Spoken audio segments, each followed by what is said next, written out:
მოგესალმებით, ქალბატონებო და ბატონებო, მე გახლავართ კომპანია HD Forex-ის ანალიტიკოსი დავით ბოტკოველი და წარმოგიდგენთ ბაზრებზე მიმდინარე მდგომარეობას. დავიწყოთ კვლავ ევრო-დოლარის წყვილით, სადაც წყვილი გადასულია რამდენიმე დღეა უკვე გადასულია იგი ფლეტურ მოძრაობაში, დაახლოებით 1.14.22-სა და 1.13.50 შორის არის მისი მოძრაობა. შესაბამისად, თუ ბაზარმა გაარღვია ზედაზღვარი, ანუ 1.14.22 ნიშნული, მაშინ ველოდებით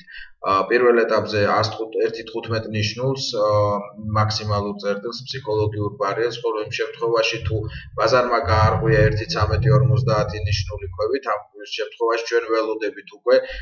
რომ იგი მივა მხარდაჭერის ზონასთან დაღმავარ ტრენდის ხაზთან და შესაბამისად თუ ვთქვათ ვეღარ გაარღვია ეს წერტილი, ველოდებით ისევ 1.14.22 ნიშნულამდე დაბრუნებას. ეს წერტილი ერთგვარად წარმოადგენს ორმაგ მოძრაობის დონეს, ანუ რეალობაში თუ ბაზარმა ვერ გადალახა, კვლავ მოსალოდნელი არის აღმავალი სვლა, ხოლო იმ შემთხვევაში თუ გადალახა უკვე ეს ნიშნული, ველოდებით დაღმავალი მოძრაობის განვითარებას პირველ ეტაპზე 112 ნიშნულამდე. რაც შეეხება ფუნტი-დოლარის წყვილს, წყვილი მისული არის ძლიერ მხარდაჭერის ზონასთან, ეს არის 1.41-1.80 ნიშნული დაახლოებით. შესაბამისად, თუ ის ვერ გაარღვია, უკვე ველოდებით აღმავალი სვლის განვითარებას, მაგრამ აქვე ჩვენ გვაქვს რა თქმა უნდა ძლიერი მხარდაჭერა წინაღობის ზონა, ეს არის 1.42-30 ნიშნული, შესაბამისად ამ ეტაპისთვის უკვე თუ იგი მოვიდა ამ ნიშნულთან, უკვე ველოდებით რომ რა იქნება, ანუ რეალობაში თუ გადალახა იგი, მაშინ ველით შემდეგ ნიშნულს 1.45 ნიშნულს, ხოლო იმ შემთხვევაში თუ ვეღარ გაარღვია იგი, დიდი შანსი არის რომ ბაზარი უკვე ქვევით წამოვიდეს დაახლოებით 1.40-50 ნიშნულამდე. რაც შეეხება ფუნტ შვეიცარიულ ფრანკის წყვილს, აქ მოძრაობა მიმდინარეობს დაღმავალი მიმართულებით, შესაბამისად ველით რომ იგი მიაღწევს დაახლოებით 0.95 ნიშნულს, რომელიც არის ერთგვარად ძლიერი წინაღობა მხარდაჭერის ზონაც, ასევე წარმოადგენს ფსიქოლოგიურ ბარიერსაც, შესაბამისად აქ უკვე ვნახავთ რა მოხდება. ასევე ჩვენ გვექნება აქ უკვე გრაფიკული მოდელი, ეს მთლიანი მოძრაობა, ეს არის გრაფიკული მოდელი ვულფის ტალღა და შესრულდება მეხუთე წერტილი, ჯერჯერობით იგი შესრულებული არ არის და შესაბამისად თუ ბაზარმა შეინარჩუნა თავი ამ დაღმავალი ტრენდის ხაზის ზევით, მაშინ უკვე ველით რომ განვითარდება აღმავალი სვლა პირველ ეტაპზე 2.4 ტრენდის ხაზამდე, ხოლო შემდგომ თუ იგი გაარღვია, მაშინ უკვე ველოდებით პირველ რიგში დაღმავალი არხის ზედა საზღვრამდე მივიდეს მოძრაობა. რაც შეეხება დოლარი იაპონური ენს, აქ უკვე ბაზარმა გადალახა 111 ნიშნული ქვევით და როგორც ხედავთ განავითარა დაღმავალი სვლა,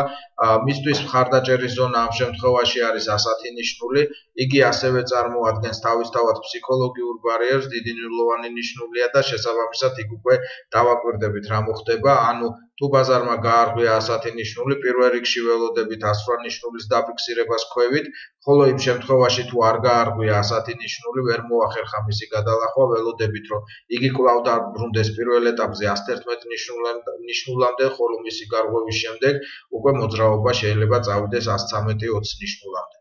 რაც შეეხება ავსტრალიურ დოლარს ამერიკულ დოლართან, მან გაარღვია აღმავალი არხი და მივიდა ახლა ძლიერ წინაღობა მხარდაჭერის ზონასთან, ეს არის 0.75-30 ნიშნული.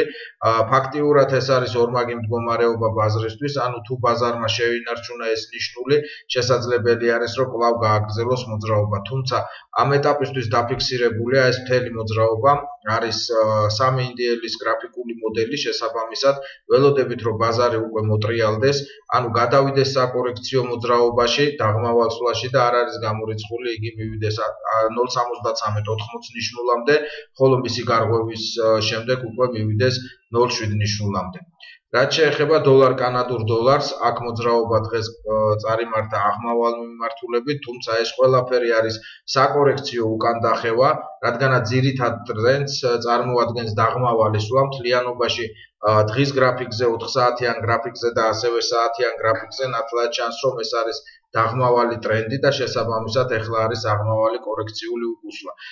და ასევე მნიშვნელოვანია რომ ამ აღმავალ კორექციულ უკუსვლაში დაფიქსირებულია გრაფიკული მოდელი ვულფის ტალღა შესრულებულია მისი 5-ვე წერტილი და ასევე არის მნიშვნელოვანი, რომ იგი იმყოფება მე-5 წერტილი, ესე ვთქვათ, იმყოფება 1.32 ნიშნულთან და შესაბამისად თუ შევინარჩუნეთ ეს ნიშნული, ანუ თუ ბაზარმა ვეღარ გადაალახა ვულფის ტალღის მე-5 წერტილი, მაშინ ველოდებით დიდ ცვლას ქვევით, ანუ